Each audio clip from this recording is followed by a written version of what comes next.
What's up, guys? What is up? Welcome back to another episode of Deck Talk Podcast. And if you don't know, guys, I am Colin Burnett. And I'm Norman Lee. That's right, guys. We have one heck of a show tonight, Colin, and we've been looking forward to this show for quite some time now. Our guest we have coming on tonight is just insane, guys. But anyway, we got some business to take care of first. Let's talk about our sponsor for tonight's episode. Tonight's episode is brought to you by Spear Point Performance Hooks. Hooks proven and tested to put more fish in your boat. Using their proven V-grip technology, hooks that will perfectly present lures and provide the most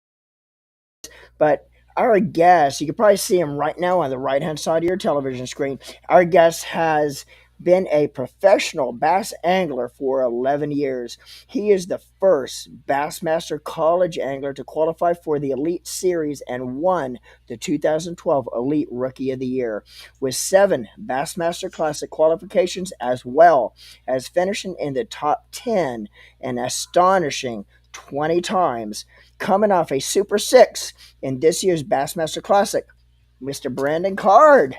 Thank you, Brandon, for coming, man. What's up, man? I can't. We can't hear you. Lost your audio, Brandon.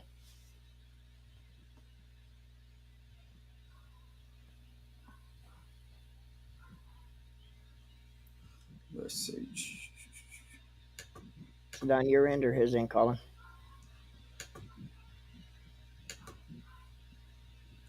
Let's see. If you hear us, Brandon, we still lost your audio. Says. Can you hear? Can you hear us, Brandon? Yeah, he could hear We us. can't hear you. I don't know what in the world. All right, guys. Sorry about this. Let's see. It was just working fine just a second ago.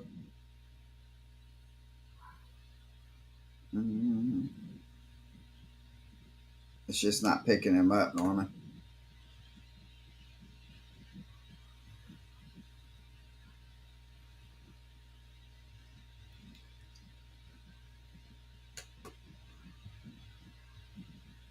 I wonder if it's on our end. No, it don't look like it.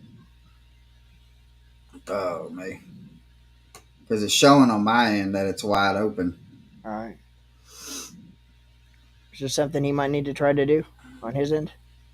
Um, hey Brandon, can you try to like to get off and then come back? I'm going to try. Well, I'm going to try this. I'm going to see if I remove you from the scene and then add. Can you hear me? He could hear us. We can't hear him. We still can't hear you. All right, I'm gonna. Can you try logging back in, Brandon, real quick, and we'll just chit chat for a second until you come back. All All right. right, guys. Sorry about that. I don't know. It was working perfectly right before we came on, but guys, I mean, you see that we got Brandon Card coming on. It is going to be one heck of an episode. We enjoy talking to Brandon, and we've been able to talk to him here the past two. Uh, there it is. All right, we can hear you. I'm going to add you to real quick, and then everybody else will be able to hear you. So, guys, if you didn't know, this is Brandon Card. so, but yeah. So, guys, like what I was saying, we've been fortunate enough to be able to meet and talked to Brandon here the past two classics, and so we thoroughly enjoyed talking to him.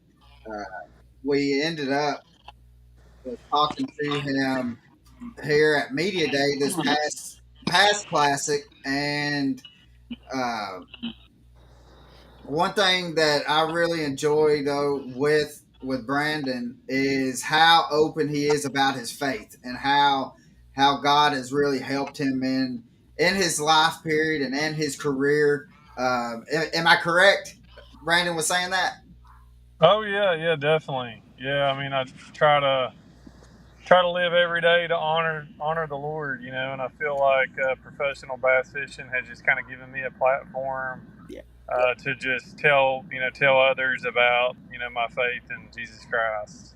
Right, and I mean, because you have it on your jersey and stuff like that, to where I mean, before people even come up and see you, I mean, they see it on your jersey, and so and then you're out there and how you're acting and all that. People can just see and how you talk and stuff to people. People can see that in yourself, and I want to tell you and that I mean I thoroughly enjoy that. I mean because I wouldn't be where I'm at if it wasn't for the good Lord and which you probably have some stories too as well to kind of go along with that.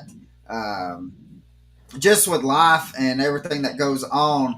And I mean, he has really blessed us, and we know that he's blessed you, and especially, I mean, you got some blessing here this past classic with being in that Super Six.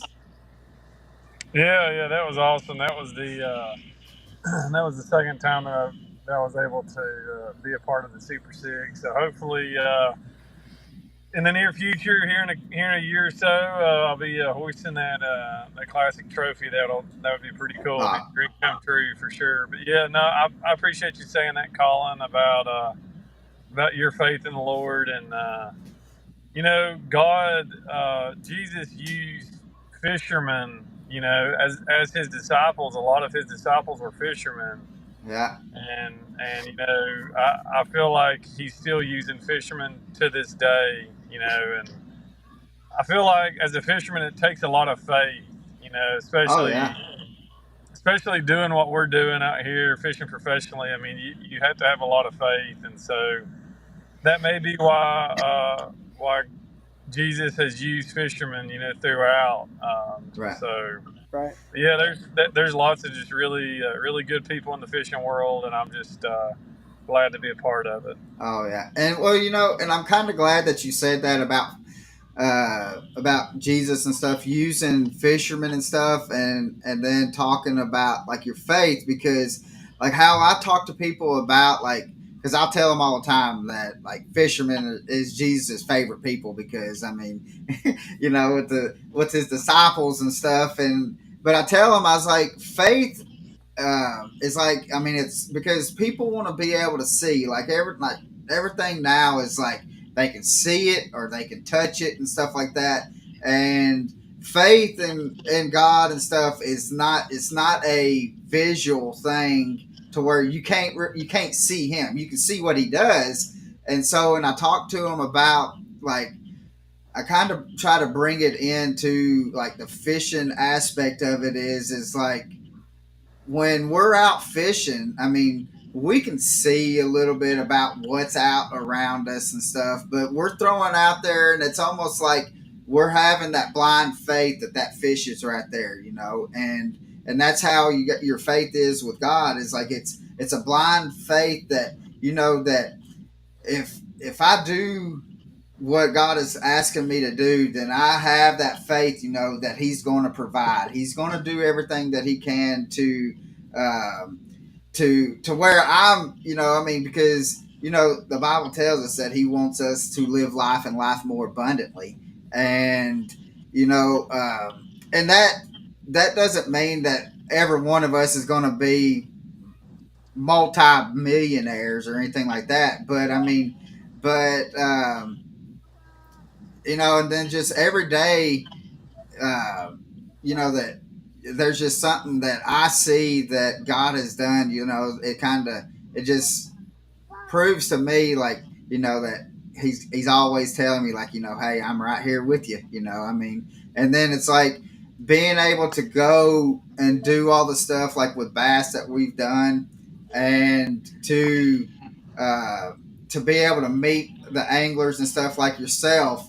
I mean, he's like, I know that you want to do something in the fishing industry, and he's been able uh, to help me to be able to meet guys like you and be able to have you come on our podcast and be able to talk. And that's one thing that we want to be able to show people, that it's not all about fishing. It is about being able to share your faith and be able to where people can understand, even if they might not believe in God, to where they see, well, Brandon Card he believes in God, and he has that relationship with God.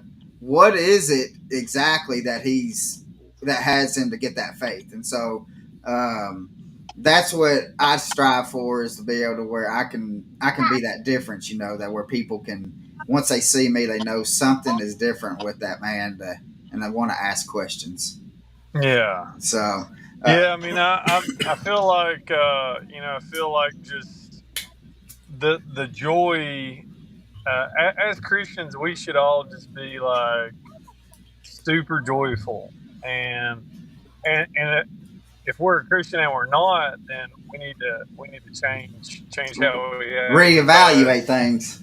yeah, we have so much to be joyful about, thankful for. And so just that joy for life, it's kind of that intangible thing, Right. that people should notice about Christians, and Yeah. Yes. and that's what they should see and kind of be drawn towards. So yeah, I mean, that's a really good point. Just people will just know as soon as they meet you. You know what I mean? Yeah, they can tell that difference. Yeah. And so, well, Brandon, let's talk real quick. How did you get started into fishing? Was it through bass fishing, or was it like, cause most of us got started out just going out with our dads or their grandparents or something like that, and we just went out like bluegill fishing. And how did you get your start into fishing? Yeah, that's actually kind of how I got my start. Was bluegill fishing with my dad, and really my mom some too. She came some, and then my grandfather took my brother and I. My brother's like 2 years older than me, and he just eat up with fishing too. But yeah, basically, just my dad was really good at just letting us catch fish. Whether it was bluegill, shell cracker, small bass.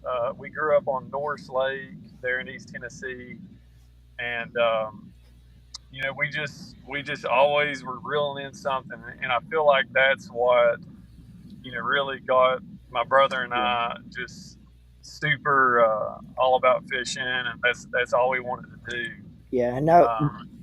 So yeah, that we some of my fondest memories of my childhood was just going out fishing in our little 14-foot boat, just my dad, my brother, and I. Just man, those were the good old days. Now, growing up as a kid, did you have anybody that was in the sport, or did you follow professional bass fishing as a kid and kind of know about it, know that you could actually make a living doing it? And was there anybody that was actually in the sport that kind of you looked up to, wanted to kind of pattern your fishing, you know, career that was still to come after? Yeah, so my dad's not a tournament fisherman. He's probably fished in like 30 tournaments his whole life. But yeah, I would say somewhere around 7 or 8. My brother and I started to get into watching the fish, and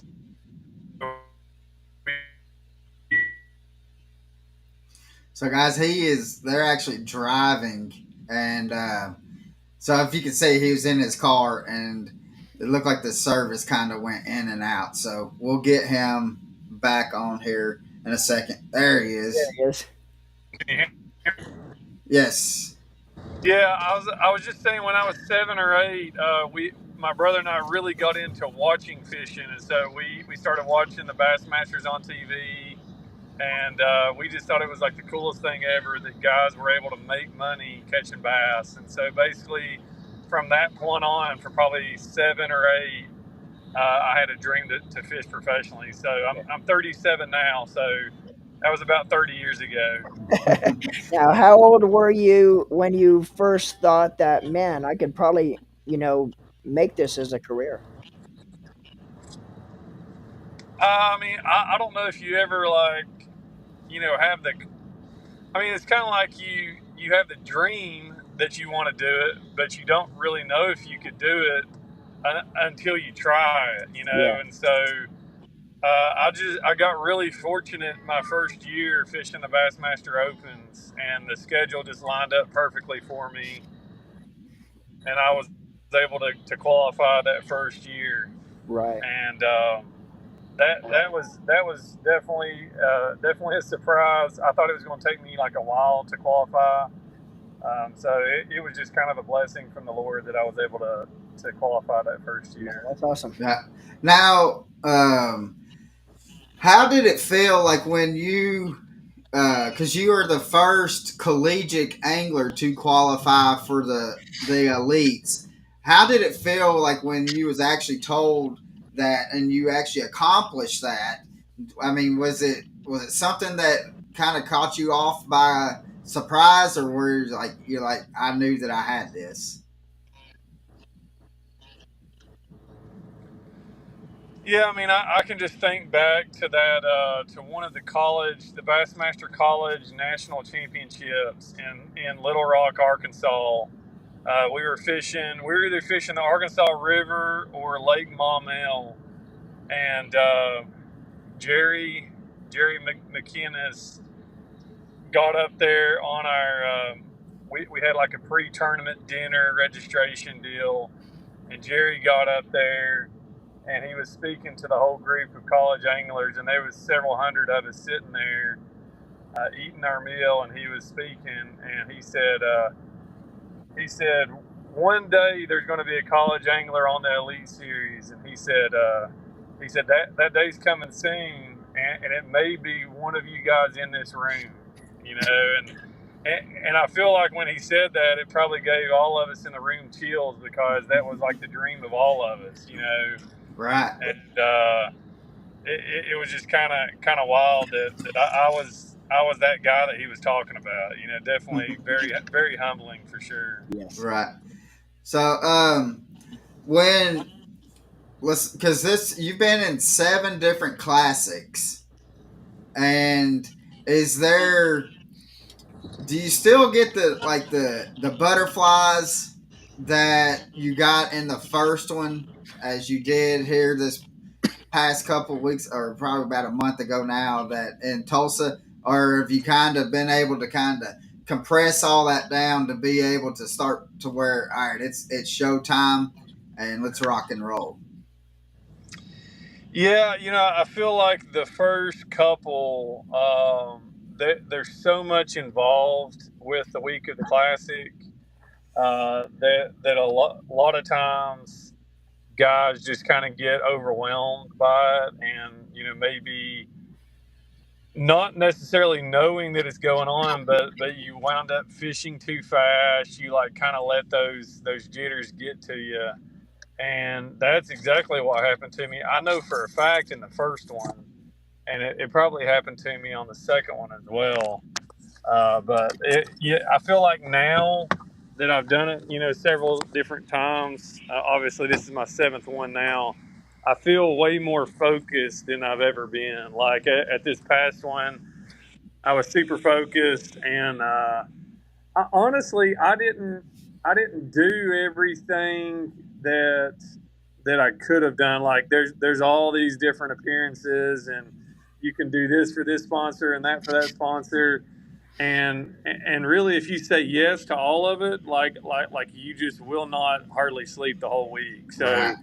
you kind of almost have to learn how to say no to a lot of those invites, and it's a bummer that you can't, but you simply just can't, and you Right. have to you have to focus on fishing, because at the end of the day, those the sponsors, would love to see you at that dinner, and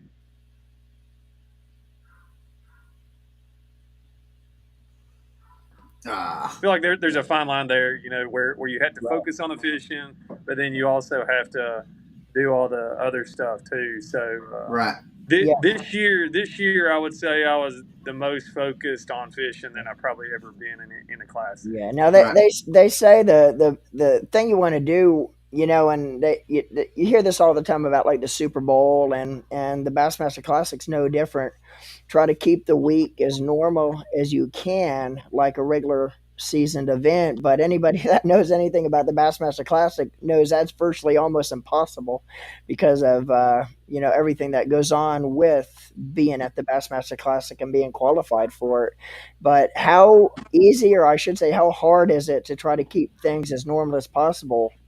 Like you just said, everybody's trying to pull you from every direction to do, media events, and you got to face it, it's quite a bit different than a regular season event. So being in your first versus your seventh, do you find it a lot easier to kind of keep it a little bit more normal?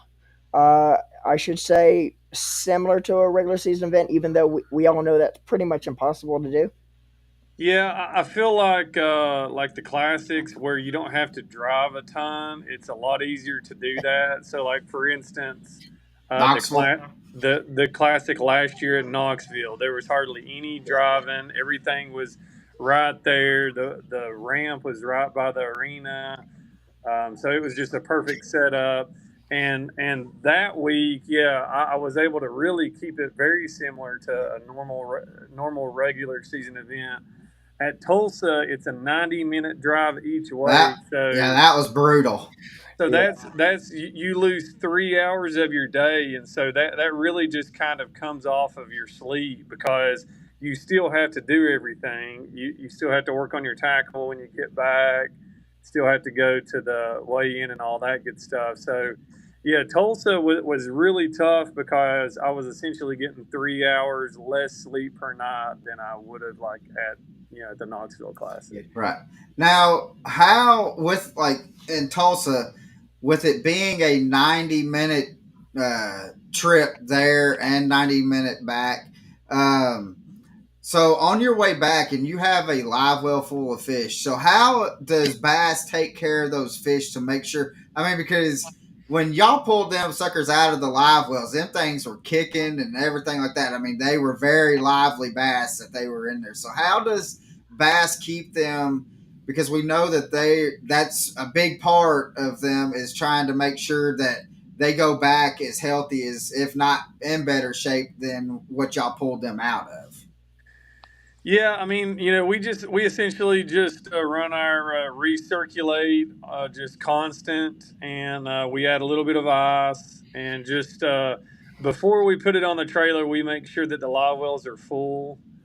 And one good thing about Vexus is that Vexus has two different options. They have a normal level on your live well, and then they have like a full level. And like if you just basically it's like a little knob you turn. If you turn the knob to full, it will literally fill the live wells all the way up to the top, and basically it takes the air out of the live well, so there's not really slosh. Right.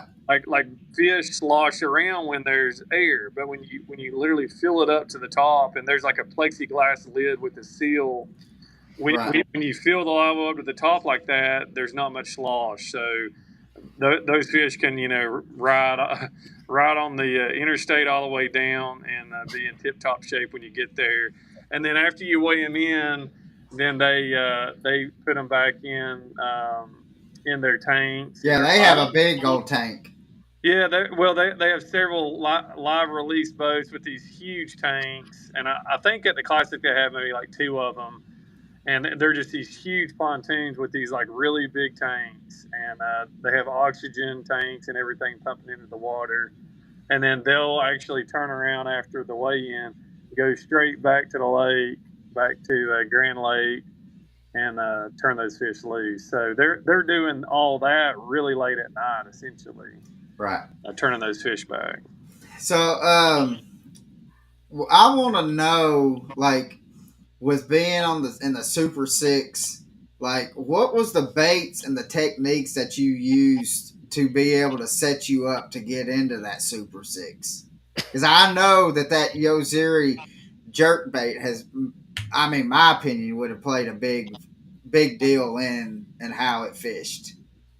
Yeah, I tell you, I really tried to get on a jerk bait bite because I love throwing that jerk bait, and I caught some fish on it in practice, but I really couldn't get the big ones going on it. I Mm. think out of the 15 bass I weighed in, only 2 came on a jerk bait. Really? Most of the fish that I weighed in came on a crankbait. I was throwing Wow. several different crankbaits. I threw that new that 3DRX flat crank from Yo-Zuri some. Also threw a wooden crankbait that dived about 6 to 7 foot deep.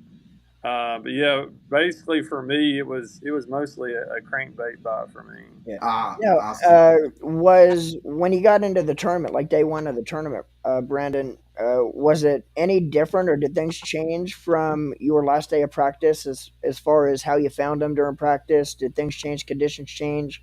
Did you have to change up any, or was it pretty much the same as you were doing in practice to catch them during the tournament?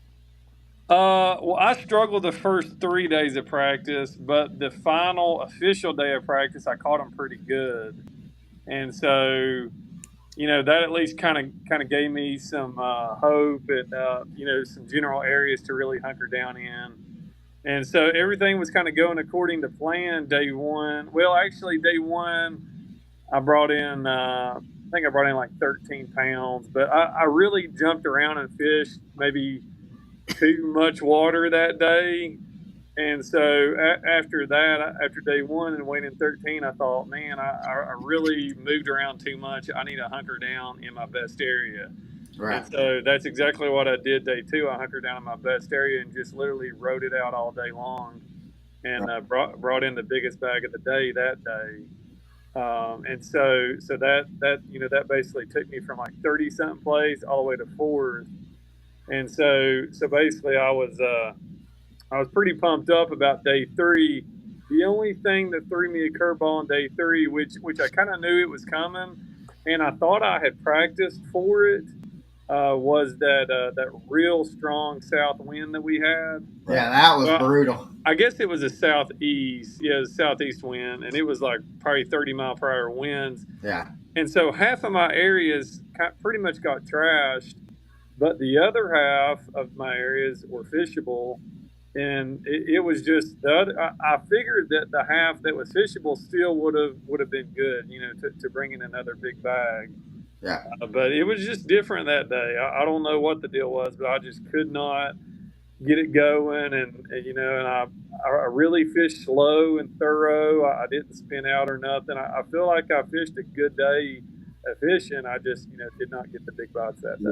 Right. Right. Now, my opinion, personal opinion, I would love for the Classic, in which we know that it's going to come back to Knoxville. But I've gone to 4 different Classics, and Knoxville by far is my favorite. Not the fact that it was only an hour and a half from the house, but I did like how everything was within like a 10-15 minute drive. You could get to everything. But next time that it comes to Knoxville, I would love to see Brandon Card host up that Ray Scott Trophy, just because having that East Tennessee boy raising up that Ray Scott Trophy would be phenomenal. Just to have a local guy just take it home. Yeah, man, that would be a dream come true to get it done in Knoxville. That happened to my buddy Yacht Defoe. When he got his classic win there in Yeah. Knoxville. So, yeah, I mean I can't think of a better place to win the Bassmaster Classic than Knoxville, Tennessee. Yeah, that The only thing that would make it better is if we were able to fish Norse Lake. That would make it that that much better. Yeah, that kind of leads me into the question I was going to ask you next, Brandon. Is how much time? I mean, with your off season and all, I know you got a little bit of time, maybe not a lot, but how much time do you actually get to spend on Norris fishing your home lake? Well, that's the lake that I learned how to fish, and I grew up there, and I fished it, my whole life. But I actually live in Salisbury, North Carolina now. We moved over here about 3.5 years ago. Uh, just really to get closer to my wife's family, and so basically my home lake now is High Rock Lake right. here in North Carolina. So yeah, to answer your question, I don't get to fish on North hardly ever. Like literally, I'm lucky if I fish it like once a year or something. Yeah. Right. Now, a question from one of our viewers is: You've been at it for 12 years now. What are the biggest changes that you have seen? Forward facing sonar. That is that is one of the biggest things that's going on. Yeah, that's the biggest change. Is that, and then I mean, I guess to go along with it is like the youth movement That of is, it's fish. been crazy, hasn't it?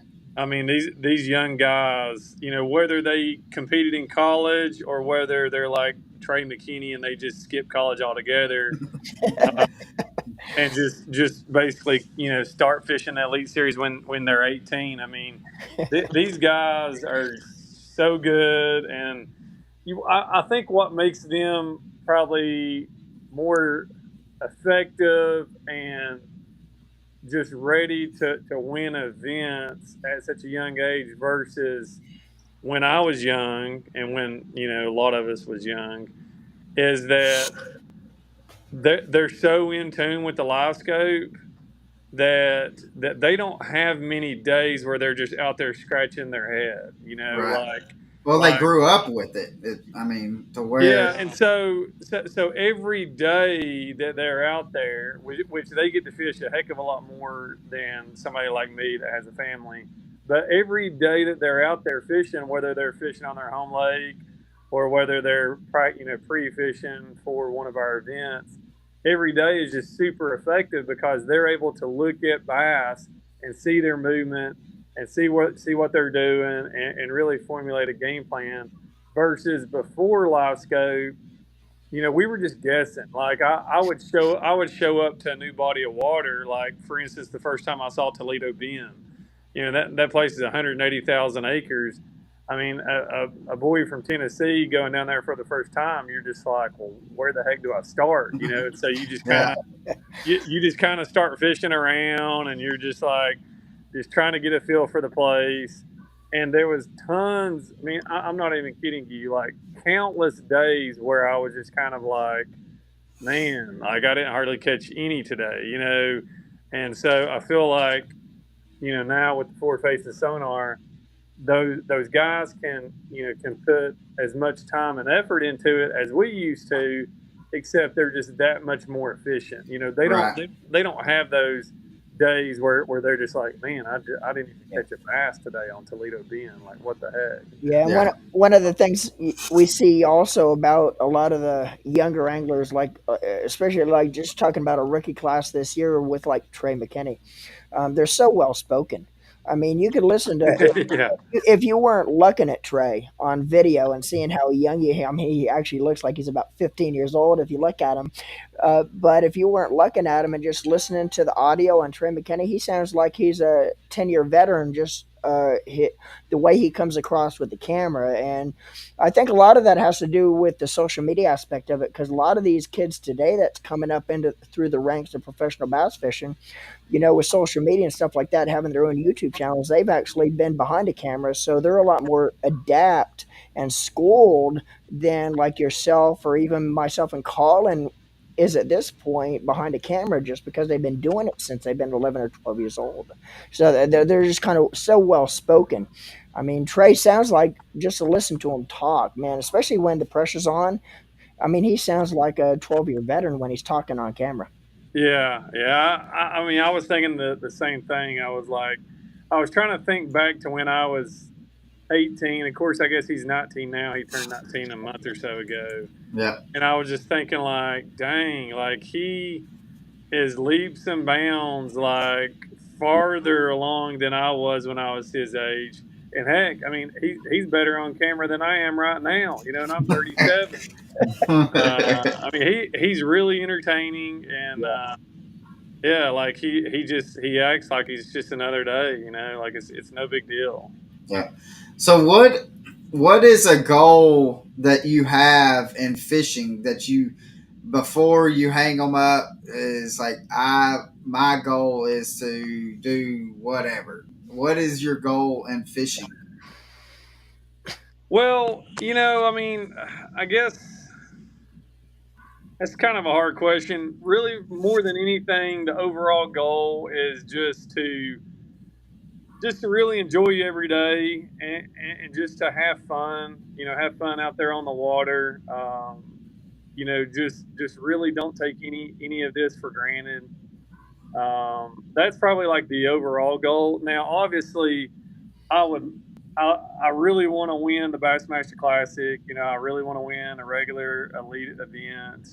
I want to win the Angler of the Year. Those are all just like I would say those are normal goals of any Right. elite series competitor. And I'm a very competitive person, so I mean those are definitely goals of mine. But I feel like when I first got into the sport, I was way too focused on chasing titles and not as focused on just enjoying the experience and just having fun and just really I feel like I put way too much pressure on myself the first several years. This is actually my 13th season, and I would say it took me probably 6 or 7 seasons to like figure out like, hey, like you're taking this way too serious, and Yeah. it's like hindering your performance on the water. Like when you're like super nervous. I mean, I wouldn't say nervous, but like when you're just like when you're trying too hard. Like when you try too hard at something, that's really not. It doesn't work very good. Like when you just let things happen on the water, when you're Right. having fun, you're just Just living in the fish. moment. Yeah. You're just fishing. You make better decisions, and you just do better in tournaments. And I would say the same thing, really about a lot of things in life. Whether it's competitive sports or just anything really. It's like if you're just like way too serious about it and you're just like trying too hard, a lot of times that backfires. And Right. and you know, we were talking about some of those rookies. Some of those rookies nowadays. I'm thinking of one in particular, Tyler Williams. I don't know if y'all had a chance to Yeah. talk to him. I just texted him here earlier today trying to get Okay. him on. So Yeah. Tyler. So if you meet him, I think he's like in his early 20s.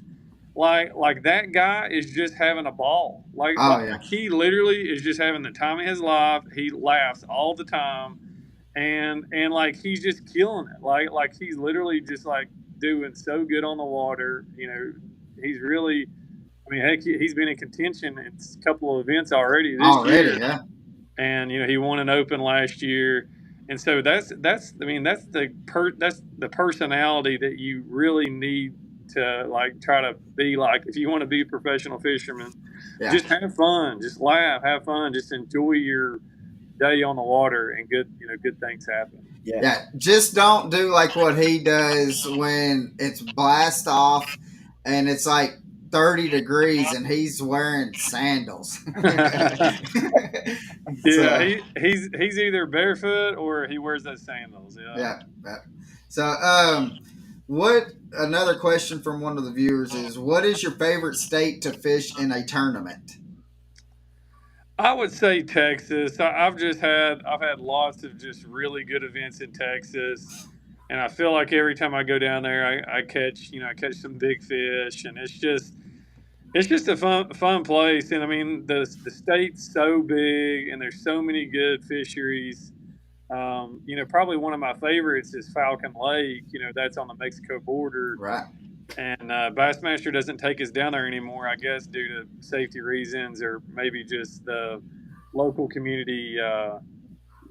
They might not have enough funds to be able to put an event on like that. But yeah, Falcon Lake, Lake Fork, Toledo Bend, Sam Rayburn. I mean, like the list goes on and on. There's just so many. Well, there's so many lakes there, and in which the Classic next year is going to be right smack in the middle of them. So yeah. Ray Roberts. I hope I get another crack at that lake. We fished that summertime Classic there, and it was right after a flood, and it was kind of funky conditions. But I think a springtime event on Ray Roberts is going to be pretty epic.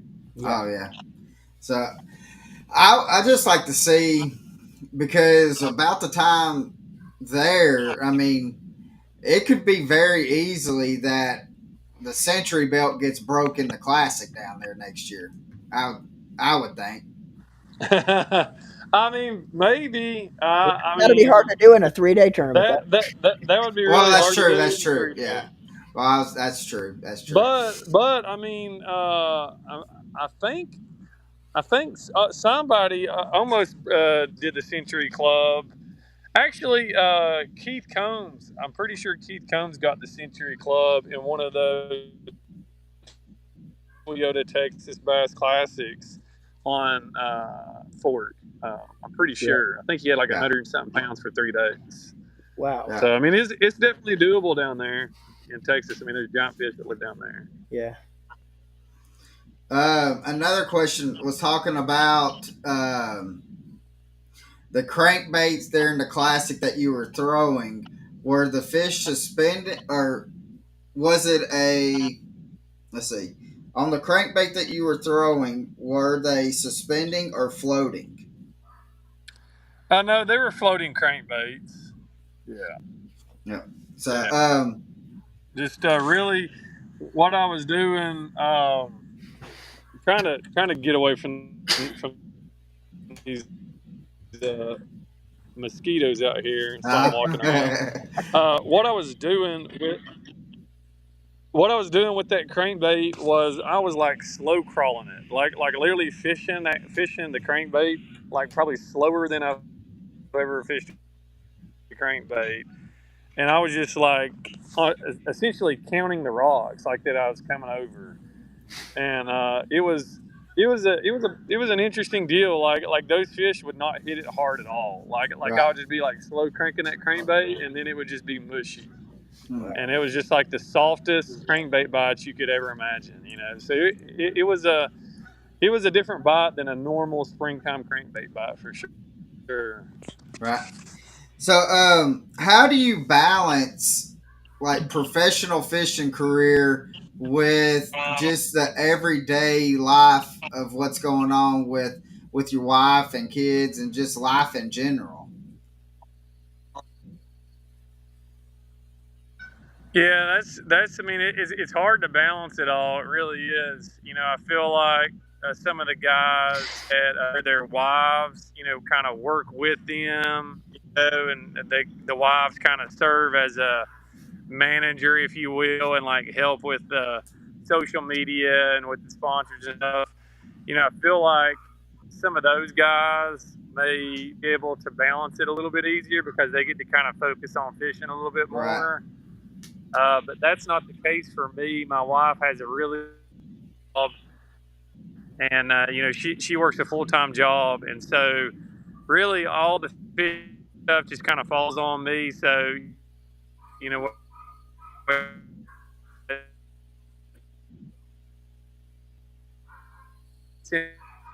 the media report. I knew that was going to go. There he comes.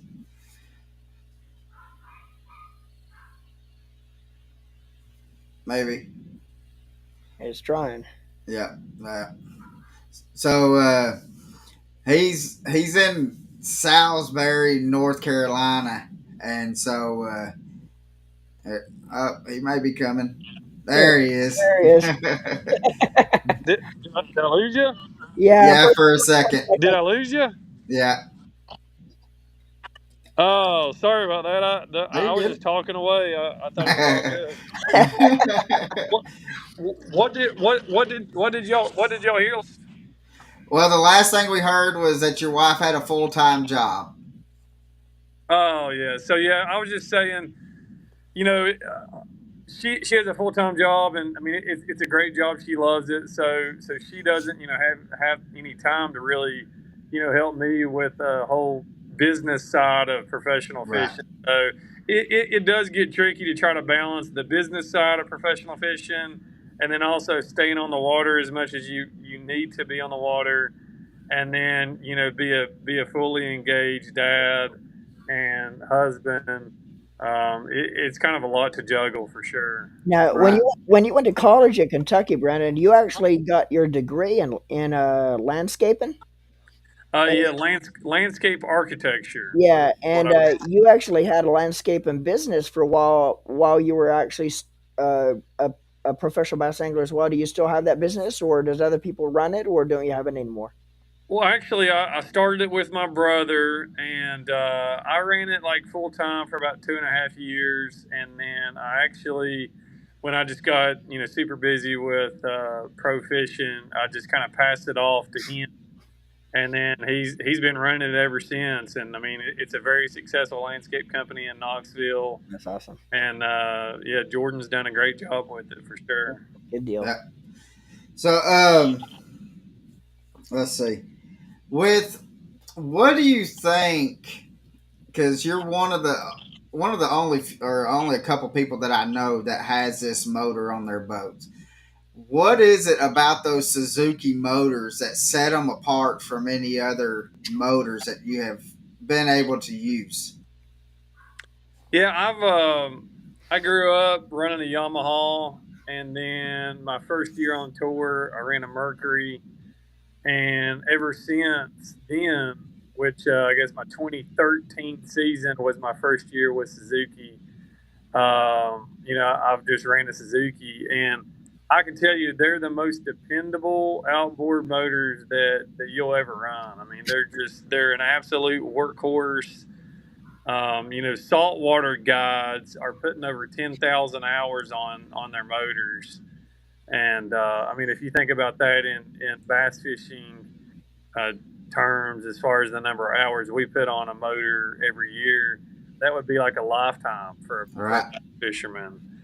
And yeah, they just build one heck of a motor, man. It's just Well, they're you know, starting to take over that salt water because it used to just where all you seen was that Yamaha, but now you're starting to see more Suzuki's out there. I mean, if it's not more, if it's not as equal to Yamaha, like how many's out there, there's more Suzuki's I've seen out there, especially in the saltwater industry.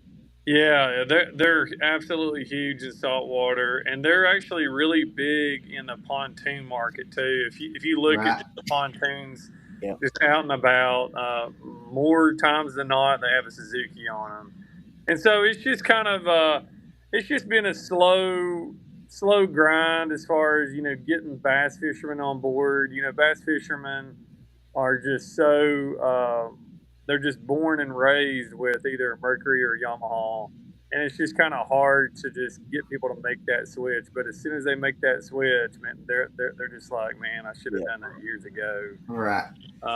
It's yeah, I love mine, man. They're awesome. I can't say enough good things about them, and they're super fuel efficient too. Quiet. I mean, when you crank my motor, I mean, it sounds like you're cranking like a 25 horsepower or something. Super quiet. So, how can you leave the fishing industry better than when it was when you started? Yeah, that's a good question. Yeah, I would just say the way you leave it. Ah. He'll be back in a second. He'll be back here. There Here he he is. comes. Hang on a second, my phone's about to die. Oh, oh. I got 1%. Hang on. 1%. All right, I'm charging now. We're having some technical difficulties with the cell phone. But yeah, I would say the way that you leave it better. Yeah.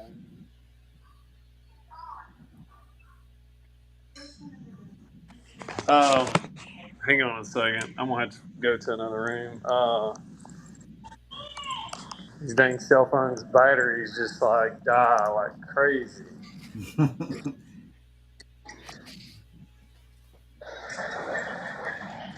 Oh man.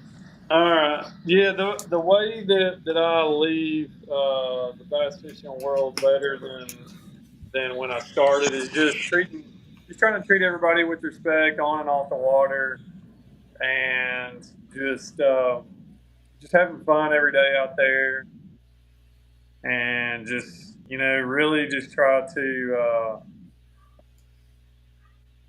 just try to make an impact on people's lives, that you see, there at the ramp, at the weigh-ins, Right.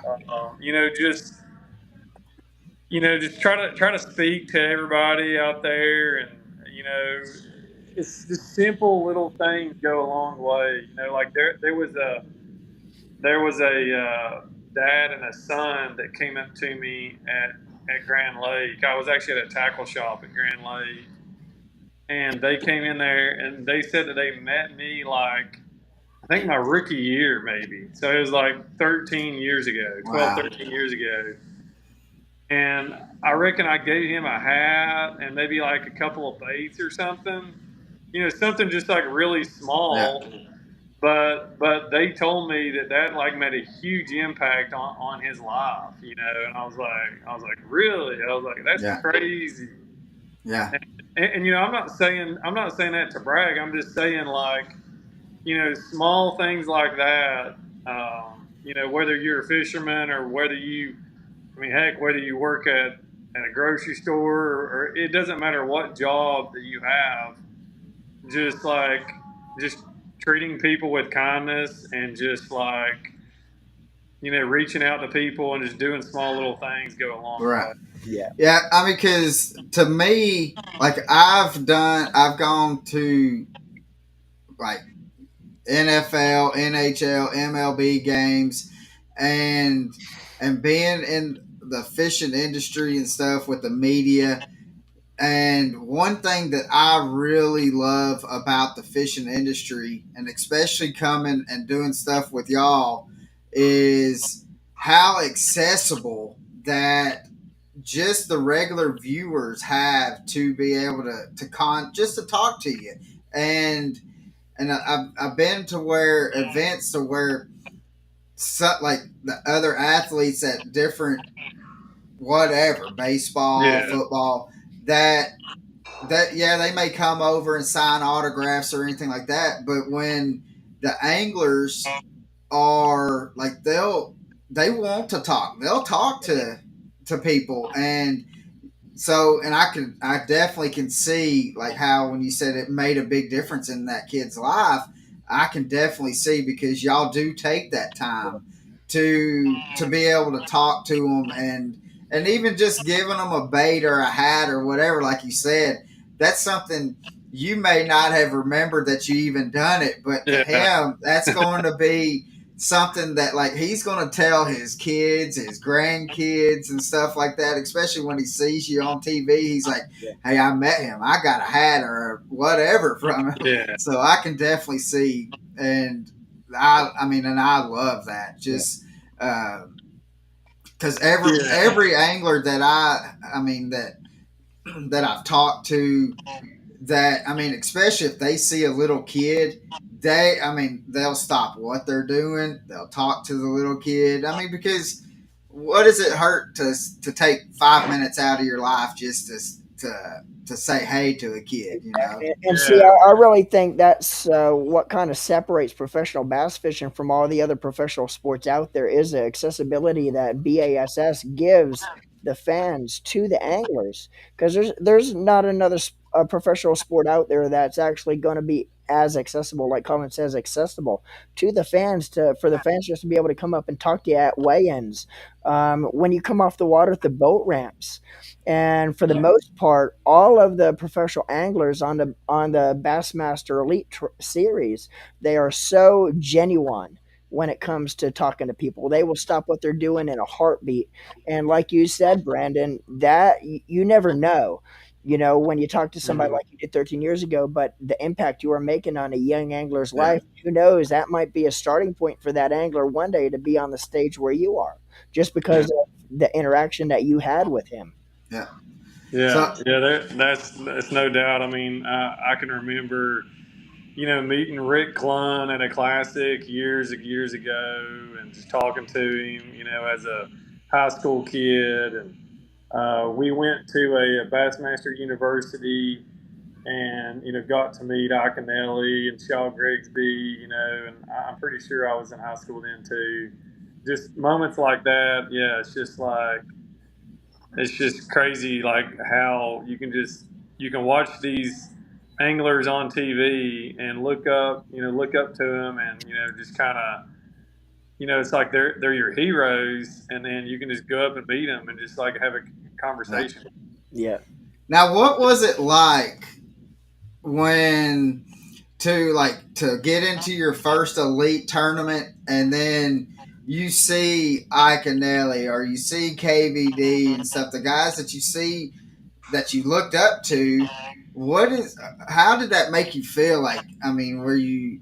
I mean, to me, I would be just like shell shocked. Like, I can't believe I'm sharing a body of water with these guys. Like what, a little bit to elaborate on what Colin's saying. We're going back to like your first elite event ever. What were you a little bit starstruck with the guys that are idling around you waiting for takeoff, or was it just business?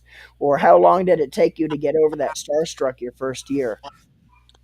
Yeah, I mean, it was a little bit of both. I mean, it was definitely starstruck, but at the same time, still pretty focused as well. Um, it was kind of interesting. That first event was on the St. Johns River, and back then there was like eelgrass everywhere, and it was just like tons of spawning habitat, and that's pretty much what most of the tournaments were won doing years ago, was just sight fishing. There on the St. John's. Right. Now, I mean, obviously, I guess Corey Johnson won this last on sight fishing, but it's not as dominant as it used to be. It used to be like you had to go sight fishing. Right. Now, And years ago, so, did you ever think Okeechobee was going to be won with forward facing sonar? yeah, that was Crazy pretty to me. crazy. But yeah, just going back to what I was saying was, I found a lot of spawners like in practice, and I felt really good about that tournament. Like my first elite event, I was like, man, like I've got like 24 pounds marked on the beds, and they're ready to eat, Right. and so I elected to go to Crescent Lake, which is actually like the less popular lake. George Lake at the time was like the most popular, or I guess it'd be Lake George, but Crescent was not as talked about as much. And so I went to Crescent. I had 24 pounds of fish marked on the bed, and literally like the first fish I tried to go to, I'm pretty sure Keith Combs is on. The second one was like Brett Myers. Another one, and literally like I went to like my fifth good fish, and Tommy Biffle was sight fishing one, and I was just thinking like I've watched Tommy Biffle my whole life, and I never even knew that guy sight fished. And literally my 24 pounds of bass were caught within like the first probably 10-15 minutes of the day. And I was like, holy cow. I was like, this is way different than fishing a Bassmaster Open. Right. Like this is crazy. Right. It was pretty eye opening. It basically, my whole entire practice was pretty much a wash by about a couple hours into the day. All the fish I had found were caught. It was, it Right. was So we'll have one more question. I'll ask one more question that Norman's going to, because we don't want to hold you too much longer, brother.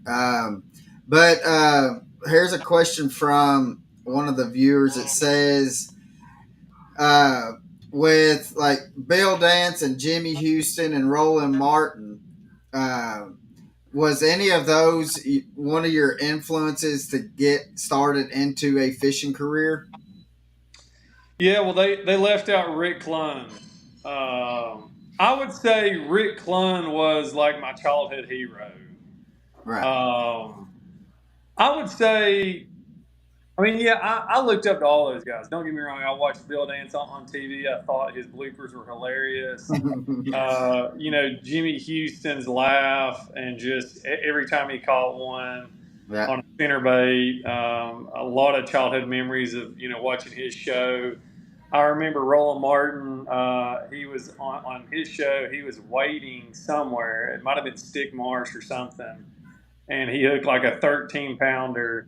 And got it all the way, and he almost lipped it, and it like got out of his hand. I don't know if y'all seen that clip or not, but yeah, I mean, I watched all those guys. Their shows were great. But yeah, I would say the one that we really, my brother and I, we just really were drawn to was Rick Klein, and just the way that he fished and just the way he operated. It was just he's just a neat guy, man. And me getting to know him now. Obviously, I fished with him, for many years on the Elite Series. And, Right. I can say that he's a friend of mine. And it's just so cool that he was able to compete in his 500. 500, yeah.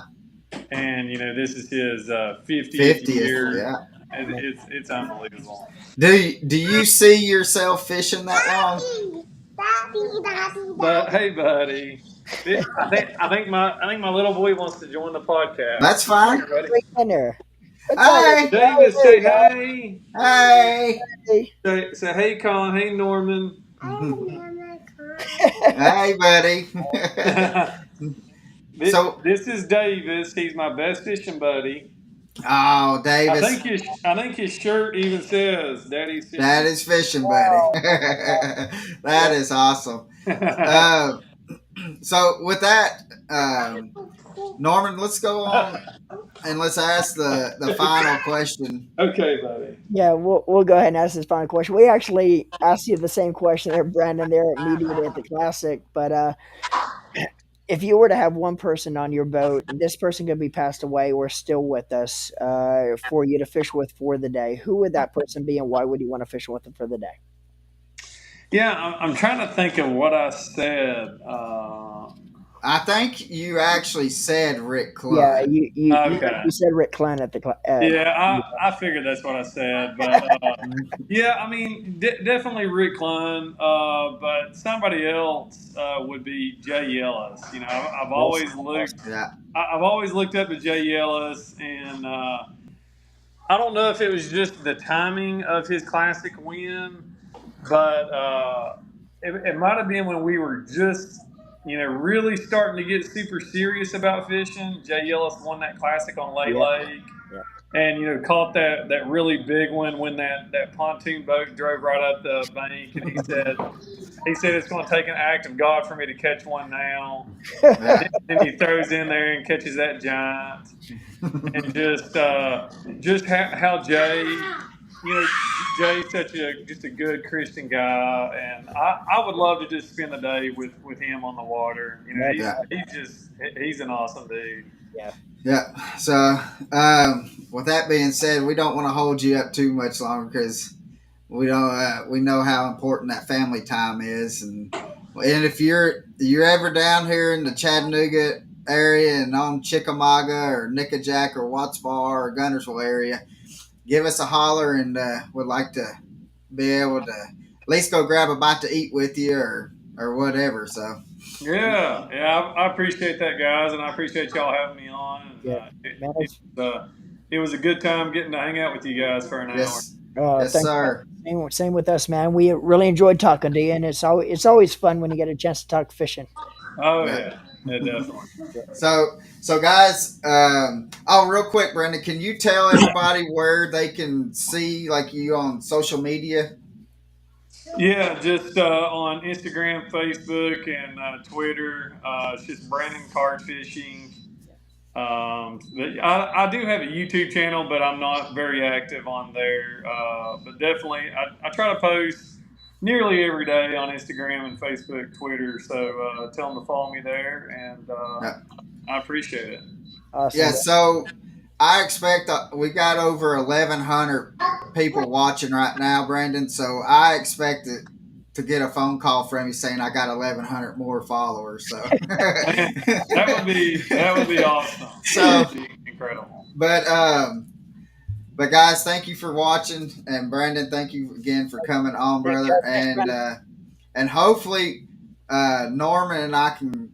We're gonna head down to when y'all go to Lay Lake, and hopefully be able to run into you down there too. So, but other than that, guys, thank you for watching again. Hope you live the passion, and God bless. Thanks. God bless. Get him.